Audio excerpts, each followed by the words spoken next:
আসসালামু আলাইকুম। কেমন আছেন আপনারা? একটা গুরুত্বপূর্ণ বিষয় আপনাদেরকে বলতে চাচ্ছি। বিষয়টা হলো যে লাইফস্টাইল এবং সাথে ফুড হ্যাবিট।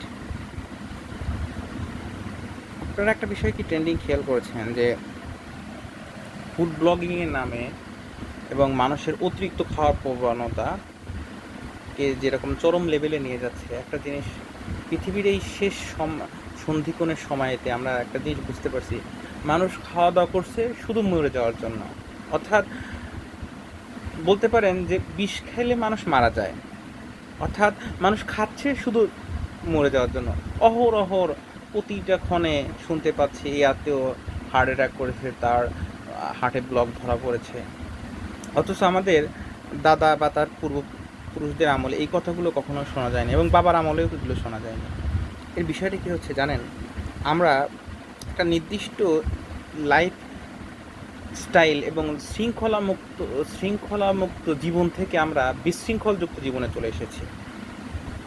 অথচ রাসূলুল্লাহ সাল্লাল্লাহু আলাইহি ওয়াসাল্লামের হাদিসে থেকে অসংখ্য প্রমাণিত হচ্ছে মানুষের বেঁচে থাকার জন্য সামান্য পরিমাণ খাবারই যথেষ্ট, এবং সামান্য পরিমাণ খাবারটা খেলে আপনার পাকস্থলী পেট যথাযথভাবে সেটা হজম করতে পারবে। কিন্তু অতিরিক্ত খাবার আপনার পেট লোড করবে, আপনার শরীর খারাপ হয়ে যাবে, এবং অতিরিক্ত শক্তিগুলো জমা হয়ে আপনার রক্তনালী ব্লক করবে। অর্থাৎ সামান্য খাবার পেট অত্যন্ত সুসংগঠিতভাবে হজম করতে পারে, এবং খাদ্যের থেকে প্রয়োজনীয় সব পুষ্টি উপাদান পেট শোষণ করতে পারে।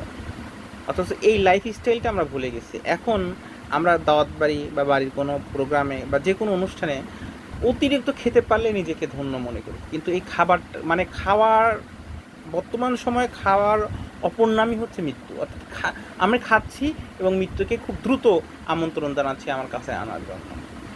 এই জন্য আমরা সবসময় বিশ্ব মানবতার মুক্তির দূত রাসূলুল্লাহ সাল্লাল্লাহু আলাইহি ওয়াসাল্লামের লাইফ স্টাইলটা যদি অনুসরণ করি, এই কথাটা মুসলিম অমুসলিম অন্যান্য যে কোনো ধর্মীয় ভাইদের জন্য প্রযোজ্য। তারা যদি মহানবী হযরত মুহাম্মদ সাল্লাল্লাহু আলাইহি ওয়াসাল্লামের লাইফ স্টাইল, বিশেষ করে ফুড হ্যাবিটটা যদি ফলো করে, তাহলে আমি মনে করব অতি জটিল রোগগুলো আমাদের হবে না।